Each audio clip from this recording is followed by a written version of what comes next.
네, 154페이지입니다. 살인의 성장과 붕당에 출연하는데 이 파트는 상당히 어렵습니다. 맨날 어렵다 하지만 진짜 어렵거든요. 그래서 일단 이거 여기는 교과서 먼저 같이 보고 자료 정리하는 쪽으로 할게요.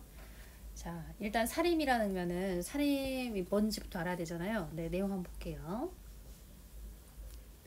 여기 나와 있는 설명을 보세요. 세조, 수양대군 세조죠. 조카였던 단종을 몰아내고 삼촌이었던 세조, 그러니까 세조는 그 세종의 아들 중에 하나입니다. 그래서 이 세조의 즉위를 도왔던 사람들, 공이 많은 신하 해서 우리가 공신이라고 하죠. 이 사람들이 세조가 왕이 된 이후에 중요한 관직을 이제 죄다 차지하고 엄청 권세를 누리게 될 거 아닙니까? 그 사람들을 우리가 뭐라 하느냐, 이게 뭐라고 써있냐? 중앙의 주요 관직을 차지하고 토지와 노비를 놀려서 막대한 재산을 소유하고 정치적 실권을 장악한 이 사람들을 우리가 뭐라고 해요? 그죠? 훈구라고 합니다. 훈구. 훈구 세력이라고 하는데 이 말은 이제 공훈자예요. 공훈. 구는 옛날 구 해서 공이 많은 사람들. 근데 한편 고려 말에 이 얘기가 갑자기 나오네. 고려 말. 온건파 신진사대부였던 정몽주, 기억하시죠? 이방원한테 철퇴맞아서 죽었던 길재, 이런 사람들의 학통을 이어받아서 지방에서 성리학 연구를 했던 사람들을 우리가 뭐라 해요? 살인이라고 한답니다. 살인. 그러면 이거를 이제 조선 건국때 그 즈음으로 돌아가서 다시 한번 이제 살펴봐야겠네요. 자, 우리가 한번 정리해 볼게요, 여러분. 보세요. 고려 말에 신진사대부들이 이제 등장을 하잖아요. 근데 신진사대부들이 처음에는 같은 마음이었으나 온건파와 급진파로 나뉘게 되죠. 그리고 이 온건파와 급진파의 가장 큰 특징은 그거죠. 온건파는 온건한 사람들이기 때문에 고려를 어떻게든 고쳐서 계속 한번 써보자, 이어가 보자 라고 했던 사람들이고, 급진파는 성격이 급하죠. 이 사람들은 다 뒤집어 버리겠죠. 즉 이 사람들이 조선을 건국한 세력, 급진파 신진사대부입니다. 급진파 신진사대부에다가 이성계를 중심으로 했던 신흥 무인 세력들이 손을 잡고 만든 나라가 우리가 조선이다라고 공부를 했죠. 그러면 온건파 신진사대부들의 후에는 조선이 건국된 이후에 굉장히 이제 소외감을 느끼고 실질적으로 권력도 잡기 쉽지 않겠죠. 그래서 이 온건파 신진사대부의 후에 학통을 이어받았던 후배들, 이런 사람들은 조선이 성립된 이후에는 지방으로 내려가게 됩니다. 그렇죠? 그리고 이 사람들은 중앙의 중요한 관직들을 죄다 차지하고 있겠죠. 시간이 점점 지나서 방금 교과서에서 나왔던 누가 등장하는 시기가 오죠? 그죠? 단종을 몰아낸 수양대군 세조가 등장하면서 세조를 왕으로 만드는데 공이 많은 사람을 우리가 훈구라고 하고, 이쯤 되면 지방에 내려갔던 과거의 온건파 신진사대부들의 후예였던 이 사람들은 지방에서 어느 정도 자리를 잡았겠죠. 우리가 이 세력을 부르는 말을 뭐라고 한다고요? 얘네들을 살인이라고 합니다. 그러니까 당연히 성향이 다르겠죠. 우리가 이 살인과 훈구라는 단어 뜻을 잘 알아두셔야 됩니다. 자, 다시 한번 가볼게요. 살인의 경우에는 훈구 세력들이 중앙 집권을 강조했던 것과 다르게 살인 자체가 지방에서 힘을 키웠기 때문에 뭘 강조하겠어요? 당연히 그죠. 향촌 자치, 지방에서 알아서 하게 둬라, 그걸 강조하겠죠. 그리고 도덕과 의리를 바탕으로 둔 왕도 정치를 강조합니다. 자, 이때 새로운 왕 누구? 성종은 세조의 이제 손자입니다. 자, 성종의 경우에는 왕이 아주 어린 나이에 왕이 돼요. 그리고 이제 할머니가 수렴 청정을 하고 이제 성인이 된 이후에도 기존의 세조가 왕이 될 때 힘을 보탰던 훈구 세력들이 아직도 너무 잘 나가겠잖아요. 그래서 이 사람들을 이제 정리하고 싶어 합니다. 보시면 성종은 정치를 주도하고 있던 훈구 세력을 견제하기 위해서 지방에 있던 살인을 의도적으로 불러들입니다. 그게 바로 김종직은 사람 이름이에요. 김종직을 비롯한 살인을 일부러 대거 등용을 하게 되죠. 근데 처음부터 왔을 때 제일 높은 자리를 줄 수는 없고 어디를 주냐? 주로 3사에 배치됩니다. 3사 기억해요? 3사 뭐였어요? 지난 시간에 너무 중요하게 세 개는 입에서 줄줄줄 나와야 됩니다. 무조건 시험 문제죠. 사간원, 사헌부, 홍문관 기억하시나요? 우리 앞에 잠깐은 찾아볼까요? 이거 모르면 안 됩니다. 몇 페이지예요? 너무 앞으로 가야 되네. 여기 있다. 그죠? 사간원, 사헌부, 홍문관. 이거 너무 중요하다 그랬죠? 그래서 뭐라고 한다고? 3, 4. 그죠? 여기는 반드시 무조건 알고 계셔야 됩니다. 반드시 시험 문제 나오는 부분이에요. 모든 시험 문제. 자, 이제 다시 돌아가 볼게요. 여기는 몇 페이지냐면 146페이지네요. 146페이지 반드시 중요하다고 계속 말하고 있습니다. 자, 다시 한번 넘어가 볼게요. 이렇게 정신없이 왔다 갔다 해서 미안해요, 여러분. 자, 보시면 처음에는 살인을 주로 3, 4에 배치해서 훈구 세력들의 나쁜 것들을 이제 비리로 고발해라, 이런 식으로 이 사람들을 쓰게 되죠. 자, 여기 보면은 이게 여담입니다만 여러분 압구정 되게 유명하잖아요. 서울에서 압구정이 바로 한명회가 대표적인 훈구 세력이에요. 이제 수양대군을 도왔던 책사가 머리 좋은 사람이거든요. 이 사람이 남쪽에 만든 정자 이름이 현재 압구정 이름의 시작입니다. 자, 일단 넘어가 보겠습니다. 155페이지. 근데 이제 너무 유명한 왕이 등장하잖아요. 성종의 아들이었던 누구? 그렇죠. 연산군이 즉위하면서 이제 살인들을 이제 견제하는 훈구 세력들의 반격이 시작이 된다. 우리가 이걸 사화라 합니다. 사화. 사화는 살인이 화를 입었다. 화를 당했다. 근데 몇 번이냐? 4번입니다. 4번. 4번 당한 사화를 꼭 보셔야 해요.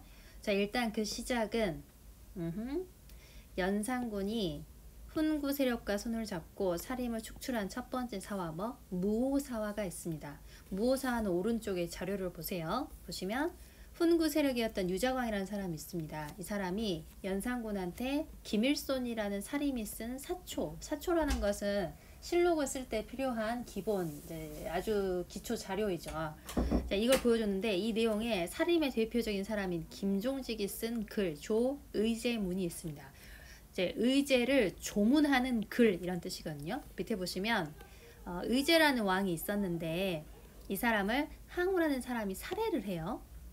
근데 지금 조의제문이라는 것은 의제가 죽은 게 안타깝다는 뜻이기 때문에 항우가 바로 나쁜 놈이다, 이런 이야기가 되겠죠. 나쁜 놈, 여기는 아까운 놈, 의제는 아깝다, 이런 이야기가 될 텐데 이거를 마치 죽은 단종을 의제에 이제 비유해서 쓴 것이다, 이런 식으로 이야기를 합니다. 이 결과 많은 사람들이 죽게 되고 우리가 이거를 무오사화라고 부릅니다. 무오사화. 자, 이처럼 살인이 훈구 세력으로부터 받은 정치적 탄압을 사화라고 합니다. 선비사자, 화를 입었다 할 때 화. 쭉 넘어가 볼게요. 이게 첫 번째 사화인 무오사화입니다. 그리고 두 번째 사화는 뭐냐? 연산군이 자신의 친어머니, 그 유명한 폐비윤씨죠.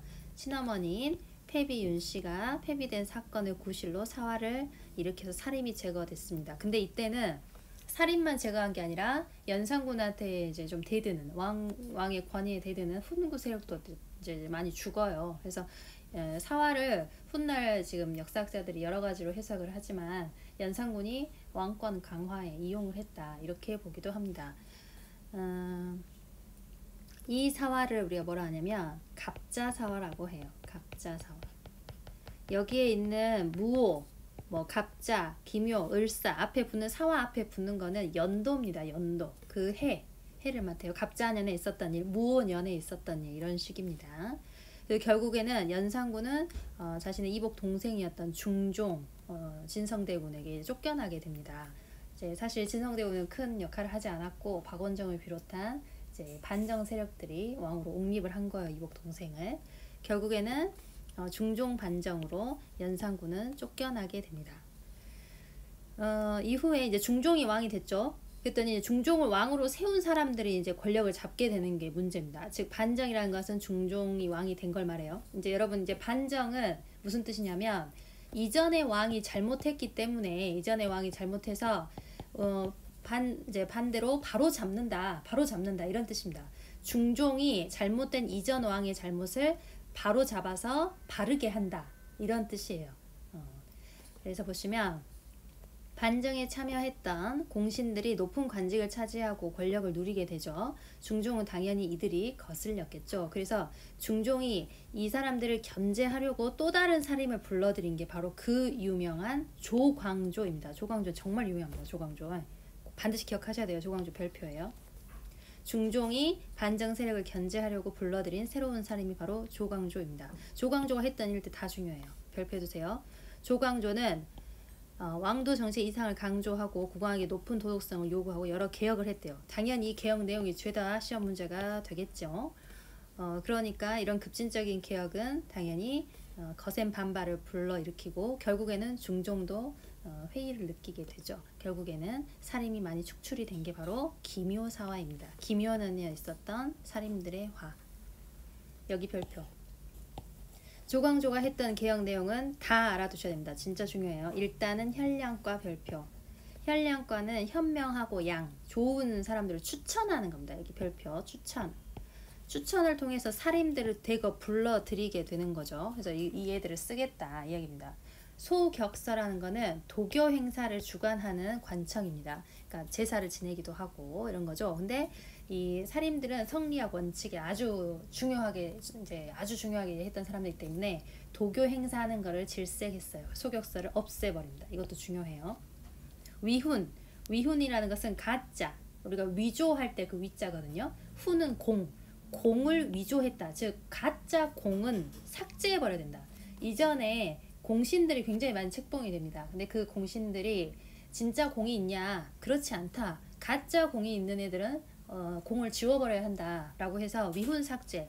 즉 공신으로 임명된 사람들이 이렇게 열이 이제 받게 되겠죠. 그래서 조광조의 개혁 정책 크게 세 가지 반드시 하셔야 됩니다. 첫 번째 뭘 했다고? 현량과.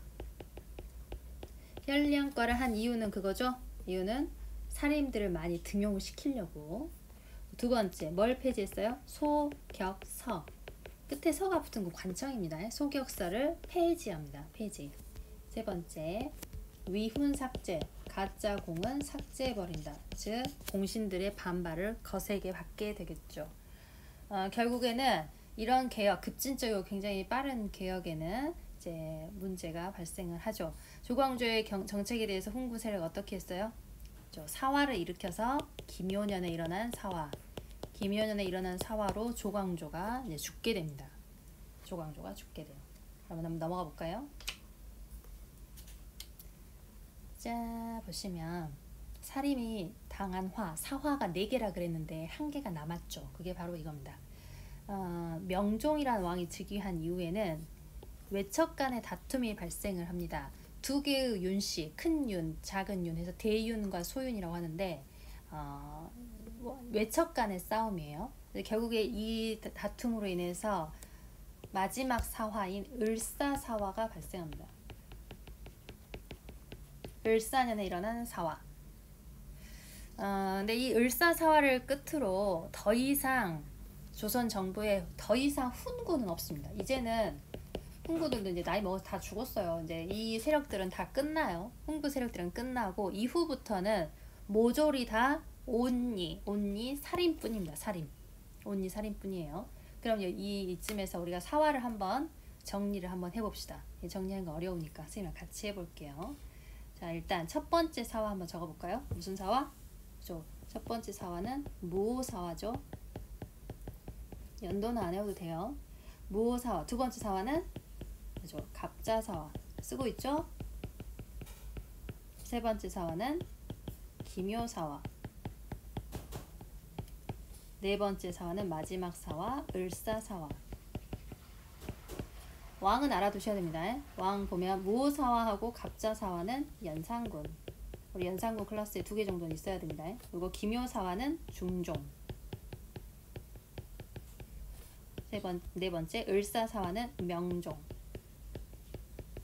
여러분 문정왕후라고 혹시 아실까요? 굉장히 유명한 이제 왕비인데 명종은 문정왕후의 아들입니다.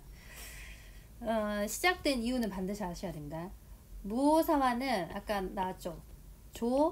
그렇죠. 의제, 문이 그 시작, 발단이 되는 거죠.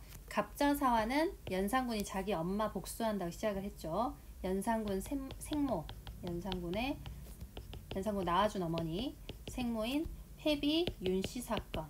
어머니 윤씨가 아버지 성종한테 이제 폐위를 당하죠. 윤씨 사건.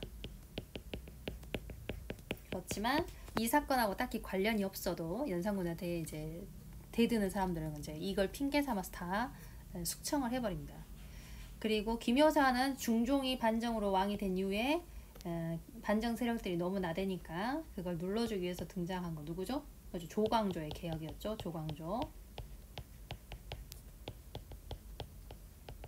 조광조의 개혁 때문에 이제 발단이 됐던 거고, 명종의 경우에는 외척, 왕의 외가 쪽 친척 간의 세력 다툼.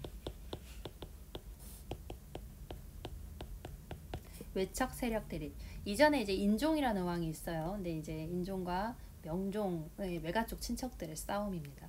아무튼 이게 네 개의 무오, 갑자, 기묘, 을사 잘 알아두셔야 됩니다. 이게 굉장히 어렵죠. 이게 상당히 어렵고 이걸 정리할 수 있다면 대부분의 모든 시험이나 책이나 이런 부분 이해하는 거 있어서 전혀 문제가 없어요. 굉장히 어려워요. 조선 전반기의 정치사에서 이 사화 부분이 가장 여러분을 힘들게 하죠. 근데 여기를 정리한다면 나머지는 사실 다 할만합니다. 그러니까 여기 무조건 별표해 두시고 시험 문제에도 당연히 내겠습니다. 꼭 공부하세요. 여러분 고생이 많습니다. 자, 156페이지 계속 한번 가보죠. 자, 보시면 선조라는 왕, 여기 선조가 있네요. 선조가 즉위하면서 사림들이 다시 정계에 진출할 수 있게 됐대요. 근데 아까 말씀드렸다시피 을사사화를 끝으로 더 이상 훈구는 없다 했죠. 그래서 이제 남아있는 거는 오로지 뭐다? 그죠? 살인뿐입니다. 살인이 자기들만 남아있으니까 이제 자기들끼리 자체 분열을 하게 돼요. 그걸 우리가 뭐라 하느냐? 붕당. 붕은 친구 붕입니다. 친구들끼리 당 모였다 이런 뜻이겠죠. 자, 쭉 이제 교과서 한번 볼게요. 자, 여기 그 말이네요. 전국을 주도하게 된 살림은 왜? 더 이상 훈구가 없으니까, 자기들밖에 없으니까. 자, 올바른 정치를 하려고 했대요. 근데 이제 여기에서 자기들끼리 분화가 되는 과정에서 중요한 단어, 아주 중요한 키워드가 바로 뭐냐? 이조전랑입니다. 이조전랑. 옆에 보면 작은 설명이 돼 있죠. 이조전랑은 사실 관직 이름이에요. 관직 이름이고 그렇게 높진 않습니다. 그런데 이조전랑을 거치고 나서 소위 말하는 엘리트 코스를 밟아서 이제 출세를 하는 건데, 이조전랑의 경우에는 이제 특이한 게 있었어요. 자신의 후임을 나가고 나서 다음에 내 자리에 올 사람을 추천을 하고 갑니다. 그래서 이 추천하는 과정에서 문제가 발생을 해서 친구들끼리 이제 편을 먹게 되죠. 그게 우리가 말하는 붕당입니다. 붕당. 이조전랑이라는 자리는 여론을 형성하는 굉장히 중요한 자리였거든요. 자, 한번 쭉 가볼게요. 여기서 보시면 이 말이 이렇게 되어 있네요. 여론 형성에 중요한 역할을 하던 이조전랑의 임명 문제가 불거지면서 사림이 갈등이 심해졌고, 결국에는 이제 마음이 맞는 사람들끼리 뭐를 형성했다고? 그죠? 붕당을 형성합니다. 붕당. 그렇게 해서 친구끼리 모인 걸 우리가 동인, 하나는 서인. 동인, 서인이라고 한 이유는 간단합니다. 어떤 사람의 무리, 동인을 이끄는 사람의 집이 동쪽에 있어, 서울에. 서인은 서쪽에 있어요. 그래서 우리가 동인, 서인 이렇게 나눕니다. 그리고 이 사람들이 나뉘는 거는 기본적으로 공부하는 학파의 대립, 자신들이 스승이라고 모시는 그 높은 학자들이 달랐던 거죠. 보시면 대체로 중요한 사람들이죠. 이황 들어봤죠, 여러분? 이황, 그리고 조식도 중요한 사람이에요. 이황과 조식의 학문을 계승한 사림을 중심으로 우리가 동인이라고 합니다. 동인. 반면에 서인은 여러분 잘 아는 율곡이의를 따르는 사람들은 우리가 또 서인이라고 합니다. 서인. 그러니까 이 두 사람 기억하셔야 돼요. 여기 별표해 주세요. 동인은 누구를 따른다? 동인은 이황. 서인은 누구를 따른다? 이의. 이거 기억하셔야 돼요. 이거 별표해 주세요. 이거 중요합니다. 서로 사이가 좋지 않고 결국엔 나중에 동인은 또 뭘로 쪼개져요? 동인은 남인과 북인. 너무 어렵죠, 여러분? 어떡하죠? 네, 조금만 힘내세요. 동인은 결국 또 남인과 북인으로 또 쪼개져요. 그리고 광해군 때는 북인이 정치를 주도하는데, 여러분도 이미 다 알겠지만 광해군은 쫓겨나죠. 그러다 보니까 광해군 편이었던 북인도 그때 같이 몰락을 합니다. 여기 볼게요. 붕당의 출현 계기. 간단히 이조전랑 때문이었다라고 되어 있죠. 이거는 그냥 읽어보시기 바랍니다. 읽어보시고 중요한 키워드는 뭐 때문이다? 이조전랑. 이것 때문이야. 이것 때문에 서로 나뉘었어 라고 생각하시면 되겠습니다. 넘어가 볼게요. 자, 사림 계속 나오는 단어고, 서원과 향약. 사림이 보시면 수차례 타격을 입었는데도 선조 때 가면 정치를 주도할 수 있었어요. 그 이유는 자신들의 원래 기반이었던 지방이 굉장히 탄탄히 받쳐줬기 때문이에요. 그래서 이 지방에서 어떤 것들이 이 사람들을 받쳐줬냐가 중요한 키워드입니다. 서원, 향약, 별표. 여기 나오네요. 서원, 향약, 별표. 자, 그러면 서원은 뭐냐? 서원의 기능은 크게 두 가지. 첫 번째, 덕망이 높은 유학자, 그러니까 죽은 사람이겠잖아요. 죽은 유학자를 기리면서 지방 양반의 자제들을 교육하기 위해 설립한 일종의 교육기관이에요. 그러니까 한마디로 하나는 서원의 역할 중에 하나는 써두세요, 여러분. 성현. 성현은 너무너무 현명하고 너무너무 훌륭한 성리학자들, 돌아가신 분, 먼저 가신 분, 성현에 대한, 돌아가셨으니까 제사를 지내야 되죠. 제사. 성현에 대한 제사의 기능이 첫 번째. 그리고 두 번째 기능은 뭐예요? 지방 양반의 자제, 그러니까 자식들을 위한 교육기관입니다. 교육. 성현에 대한 제사와 지방 양반들의 자식들을 교육시키는 두 가지 기능. 지금 이게 바로 서원의 역할이죠. 서원의 역할 두 가지는 반드시 하셔야 됩니다. 중요해요. 서원의 역할 두 가지. 성현에 대한 제사, 그리고 교육. 그러면 최초의 서원은 뭐냐? 보시면 중종 시절에 주세붕 사람 이름이에요. 주세붕이라는 사람이 세운 서원, 백운동 서원이라는 서원이 가장 먼저 만들어졌어요. 근데 이 백운동 서원은 이황이 이 서원을 추천을 해요. 그래서 명종 때 최초의 사액서원, 말이 너무 어렵죠? 사액서원은 무슨 뜻이냐면 액은 현판액입니다. 현판. 여러분 어떤 건물이나 이런 데 가면 처음에 이 건물 이름이 뭐야 라고 써있는 간판 같은 거 아시죠? 그게 이제 액이거든요, 한자어로. 즉 간판을 사는 이제 받았다, 왕이 줬다 이런 뜻이에요. 그래서 왕이 준 간판이 있는 서원. 그러니까 당연히 보통 서원하고는 다르게 급이 다르게 이제 굉장히 높은 대우를 받겠죠. 뭐 돈도 많이 받고 노비도 받고 경제력으로도 굉장히 중요하고 그래요. 그래서 이 최초의 사액 서원이 됐다. 쭉 내려가 볼까요? 그렇게 해서 받은 사액 서원, 그때 받은 이름이 뭐냐면 여기 옆에 있어요. 쭉 소수라는 이름입니다. 왕이 준 이름이 소수예요. 오케이? 명종이라는 왕이 소수라는 이름을 지어서 현판, 즉 간판을 줬기 때문에 이전에 처음 이름은 백운동 서원이었는데 백운동 서원에 왕이 이름을 내려준 그 이름이 바로 소수라는 거죠. 그래서 소수서원. 한마디로 소수서원하고 백운동 서원은 같은 걸 말해요. 그죠? 그리고 이때 추천했던 사람이 아까 누구라 했어요? 그죠? 이황. 이황이 추천해서 이 서원이 한마디로 급이 엄청 높아져 버린 거죠. 최초의 사액서원, 현판을 줄사, 현판 왕이 줬다, 왕한테 받은 서원. 쭉 넘어가 볼게요. 자, 이거는 중요해주세요. 중요하니까 별표해주세요. 백운동 서원이 나중에 이름 받은 게 뭐라고? 소수서원. 봅시다. 향촌 사회에서 서원이 자리를 잡아가면서 사림은 서원을 중심으로 결속을 다지고 지방의 여론을 형성하고 세력을 확대했습니다. 그러니까 무슨 일 있거나 정책이 나왔다 그러면 서원에서 사림들이 모여서 자기의 이야기를 막 하면서 자신들의 의견을 모아서 하나의 세력화하는 것이죠.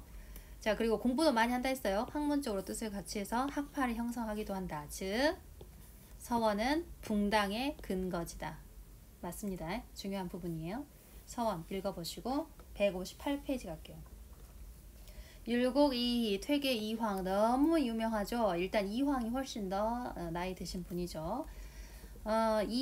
이황하고 이이는 두 가지 책 반드시 기억하셔야 되는데 이황의 경우에는 성학 10도, 끝에 도로 끝난 건 그림이란 뜻입니다. 그러니까 선조라는 왕이 이거 꼭 해라, 왕한테 가르치는 거예요. 왕한테 가르치는 책을 지을 때 이해하기 쉽게 그림까지 곁들여서 10가지를 또 강조한 책, 바로 이황의 성학 10도. 중요해요. 별표 주세요.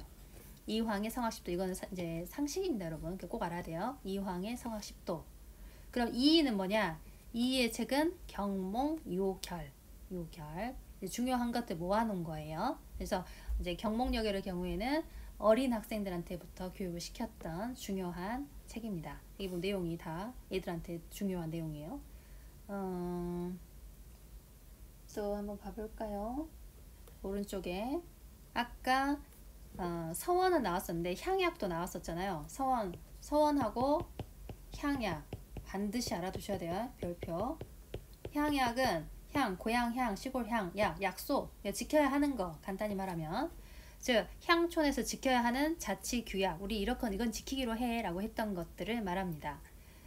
그래서 이걸 지키게끔 해서 각 지방에 있었던 백성들이 뭐 한마디로 규범 같은 거죠. 그래서 이걸 지켜야 하는 풍속을 교화하고 사회 질서를 유지하는 중요한 역할을 합니다. 이거 역시 살인들의 중요한 기반이 되겠죠.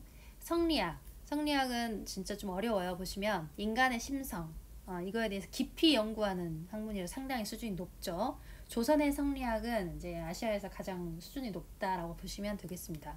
대표적인 학자는 퇴계 이황, 율곡 이희입니다. 다 알겠죠. 넘어갈게요. 향약의 시행 읽어보세요. 그냥 이거는 지켜라 하는 좋은 내용들이죠. 그냥 넘어갈게요. 오른쪽에 보시면 사림은 중국의 주자는 주희를 말합니다. 성리학의 대가예요. 성리학의 대가였던 주자가 펴낸 가래를 보급했다. 그래서 우리가 주자 가래라는 말을 쓰기도 합니다. 근데 여기 보시면 세 번째 줄, 조선 사람이라면 누구나 이 가래에 따라서 어른이 되는 예식, 결혼하는 거, 죽으면 장례, 그리고 죽고 난 이후에 제사 지내는 우리가 흔히 말하는 관혼상제라 합니다. 이거는 이제 상식이니까 알아두세요. 어른이 되는 관례, 관이라고 써요. 관, 결혼하니까 혼, 죽었으니까 상을 치른다 그러죠. 제. 흔히 말하는 관혼상제가 이때부터 나오는 거죠. 이때부터 이제 제사 지내는 것도 너무 중요한 일이 되고, 가묘라는 거는 가짜묘, 그리고 사당이라는 거는 기리는 곳을 말하죠, 여러분. 아까 사림이 지방에서 세력을 키우는 두 가지, 뭐하고 뭐라 했죠? 서원, 향약 꼭 기억하라고 해. 그리고 주자가 편의 가래를 보급하기도 했다. 넘어갈게요. 그리고 보시면 여기에서 족보 이야기가 나옵니다. 족보. 왜냐하면 자기 가문의 혈통을 중시하고 친족의 혈통을 밝혀서 계속해서 제사도 지내고 그래야 하다 보니까 족보 사업이 이제 커지죠. 족보 내용 익히는 게 교양이래요. 여기 있네요. 관, 혼, 상, 그리고 제. 밑에 문제 한번 풀어볼게요. 성종 때 정계에 진출한 사림은 주로 어디에 배치됐다 했죠? 세 개의 사간원, 사헌부, 홍문관, 별표라 했습니다. 너무 중요하죠? 개혁을 추진했던 조광조와 사림이 무슨 사화를 계기로, 그렇지, 기묘 사화를 계기로 제거됐고, 백운동 서원이란 이름으로 원래 서원이 만들어졌는데 이황이 이 서원을 추천했죠. 그래서 명종이라는 왕이 간판을 내려준 게 소수라는 이름을 받게 됐죠. 우리가 이걸 뭐라고 한다고? 최초의 서원이라고 합니다. 그렇게 해서 받은 이름이 소수서원이 되었죠. 향촌의 자치규약 뭐라고? 향약. 백성을 풍속을 교화하고 심지어 어기면 벌을 주기도 합니다. 그러니까 지방사회의 질서를 유지하고 그 지방에서 계속해서 권력을 유지할 수 있는 방법, 바로 향약입니다. 향약. 서원과 향약 꼭 기억하라 했어. 1번 선조 때 사림을 의정부의 정승 문제 임명, 그거 아니라 했죠. 의정부가 아니고 뭐라 했어요? 그죠? 이조 전랑 X. 서희는 이황과 조식의 학문을 계승했다 했어요. 이런 문제 진짜 어려운데 사실 별거 아니에요. 외워놓고 여러분이 앞으로 계속 써먹을 수 있는 부분이죠. 이황과 조식의 학문을 계승한 건 뭐였어요? 동인이죠. 동인. 서희는 누구를 이어갔어요? 그죠? 율곡 이 X죠. 사림은 소학을 널리 익혀서, 이거는 한마디로 기본적인 내용이에요. 소학은 어린애들도 공부했던, 아동에게 가르치기 위해서 썼던 책이거든요. 그러니까 이거는 기본적인 교법이니까 맞습니다. 그리고 일상생활에 적용되는 예법, 주자의 가래, 주자 가래라고 하는 관혼상제 맞죠? 159페이지. 자, 이제는 자료 한번 봐볼게요. 이거 정리한 내용이에요. 자, 누구의 등장? 그죠? 사림. 안 어렵죠? 사림. 정몽주 길제, 고려 말에 온건파 신진사대부의 뒤를 이어서 지역은 중앙이 아니고 지방에서 그리고 공부는 성리학 공부한 애들이라 했죠. 여기 다 중요한 포인트입니다. 정치 성향, 도덕과 의리를 바탕으로 하는 왕도 정치. 이전의 왕 이제 예를 들어 세조 같은 경우에도 힘 있는 정치를 굉장히 강조했잖아요. 왕이 중심이 되는. 그런데 이제는 도리에 맞게, 의리에 맞게 이렇게 해라라는 게 왕도 정치입니다. 자, 기존에 수양대군이 세조가 되는데 이제 공을 많이 세웠던 옛날에 공 많은 사람들, 훈구 세력을 견제, 누르기 위해서 성종이 일부러 불러들였다 했죠. 누구를? 그렇죠. 김종직을 비롯한 그 제자들, 그게 바로 우리가 이야기하는 살인, 그죠? 4번 똑같은 이야기입니다. 처음에 세조의 즉위를 도왔던 공신들 우리가 무슨 세력이라 부른다? 여기 들어갈 단어는 훈구죠. 훈구 세력들이 막 난리를 치고 다니죠. 자, 그에 반대해서 사림은 성종이 데리고 왔고 주로 3, 4에 배치됐고 훈구를 이제 비판하고 결국에는 5번 무엇이 터진다? 이들의 대립으로 인해서 사화는 4번 무호갑자 기묘을사. 자, 한번 봐볼까요? 사림이 연산군의 실정을 비판하니까, 실정이라는 것은 정치를 실수했다, 잘못했다 그런 뜻이에요. 연산군과 훈구 세력의 공격으로 사림이 축출이 됩니다. 무슨 사화? 무호사화. 이때 핑계가 됐던 글이 뭐였죠? 조, 의제, 문. 지금 계속 반복되는 거 아시겠죠? 무호사화. 그 다음 연산군의 친어머니 패비 윤씨 사건을 핑계 삼아서 사람들을 죄다 잡아 죽여버린 게 갑자사화였죠. 이게 바로 이거는 이제 패비 윤씨 사건이 이유가 되죠. 자, 그리고 연산군은 쫓겨납니다. 그리고 왕이 된 게 중종이었어요. 중종 반정으로 연산군은 쫓겨나고 중종이 왕이 됐는데 이때 중종을 왕으로 세운 공신들이 너무 권력이 커지죠. 그래서 중종이 그 사람들을 누르기 위해서 이제 등용했던 유명한 사람 누구다? 조광조를 등용한 사람들이 개혁을 하다 보니까 이제 반발을 불러일으키죠. 대표적인 개혁, 그죠? 현량과 너무 중요하죠. 별표. 현명하고 량, 좋은 애들을 추천하는 거죠. 현량관 추천이에요. 자, 그리고 뭐 폐지? 도교 행사했던 소, 격, 서 폐지. 그리고 공이 가짜 공이다. 삭제해버리죠. 위훈 삭제. 공신들이 반발하고 결국에는 무슨 사화로 이어져요? 기묘사화. 그래서 이거는 조광조의 개혁이 빌미가 됩니다. 오늘의 하이라이트는 사화 4가지 반드시 기억하셔야 됩니다. 그럼 하나 남았죠? 무슨 사화? 그렇죠. 을사사화. 자, 붕당의 출현 한번 봐볼까요? 선조 때 사림들은 다시 정계에 진출을 합니다. 왜? 이제는 훈구는 없다고 했죠. 남아있는 건 사림뿐이다. 사림들이 자기 친구들끼리 모이는 걸 우리가 붕당이라고 한다. 학문적 정치적으로 뜻이 같다. 8번에 들어갈 게 바로 붕당이라는 단어입니다. 친구들끼리의 모임. 자, 명종 때 외척의 정치 참여 문제로 사림 내부에서 갈등이 발생하는데 어떤 자리를 놓고 문제가 생겼다 했죠? 그죠? 이것도 진짜 잘 나옵니다. 이조전랑. 원래 6조에서 2조의 경우에 인사권은 사람을 어디에 두느냐, 누구를 뽑느냐, 누구를 자르느냐 이 얘기잖아요. 그래서 2조 전랑 인사권에 있어서 그 시작이거든요. 굉장히 중요하지만 그렇게 관등은 높지 않은, 한마디로 앞으로 출세길이 보장된 중요한 자리. 이때 자기들끼리 갈등이 심해지고 친구끼리 모이는 걸 우리가 동인과 서인이라고 했다. 결국 서로 견제하면서 발전을 했다. 그랬죠? 자, 서원과 향약은 사림이 자신들이 지방에서 한마디로 지방 세력을 좌지우지할 수 있는 지방 힘께나 쓸 수 있었던 이유가 바로 서원과 향약에 있다 했잖아요. 중요합니다. 서원의 경우 2가지의 목적. 첫 번째 1번 덕망 높은 이미 돌아가신 선현에 대한 제사. 그리고 2번째 지방 양반의 자식 교육의 기능. 2가지 기능 꼭 기억하라고 했죠. 자, 10번 무슨 서원이 최초의 서원이라고? 10번 들어갈 거 뭐예요? 그죠? 백운동 서원이죠. 백운동 서원이 최초의 서원인데 중종 때 주세붕이라는 사람 이름이에요. 주세붕. 이름 귀엽죠? 주세붕 기억하세요? 주세붕이라는 사람이 만들었는데 이황이 명종에게 건의하죠. 이름 하나 지어서 내려주십시오. 현판 하나, 간판 하나 주십시오. 그래서 사액서원, 그렇게 받은 이름이 뭐다? 소수서원이죠. 그죠? 백운동 서원이 왕한테 받은 이름이 소수서원이다. 그래서 소수서원이라는 간판을 걸게 되면서 서원의 입지가 엄청 높아지겠죠.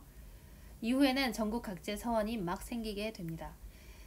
서원에서는 당연히 어려운 공부, 인간의 심성, 우주의 원리 굉장히 난해하죠. 성리학 공부하고 지방 문화 성장, 사림의 결속을 강화하고 여기에 모여서 이런저런 이야기하고 학파도 만들고 3번, 13번 그죠? 붕당의 근거지가 됩니다.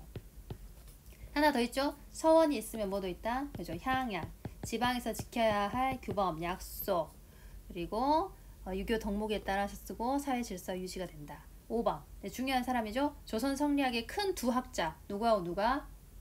그렇죠. 퇴계 이황이 먼저 분이니까 먼저 쓸게요. 퇴계 이황, 율곡 이이. 퇴계나 율곡은 다 이제 지명이기도 합니다. 그래서 이렇게 두 분의 학자가 너무나 유명하고 일본에서도 이 두 분은 거의 슈퍼스타급으로 유명했던 성리학자입니다. 여러분 여기 내용 어렵죠? 여긴 진짜 어려워요. 어렵고 또 어렵고 봐도 어려운데 선생님이 보라는 거 꼭 보시고 시험 준비도 반드시 하십시오. 알았죠? 고생하셨어요.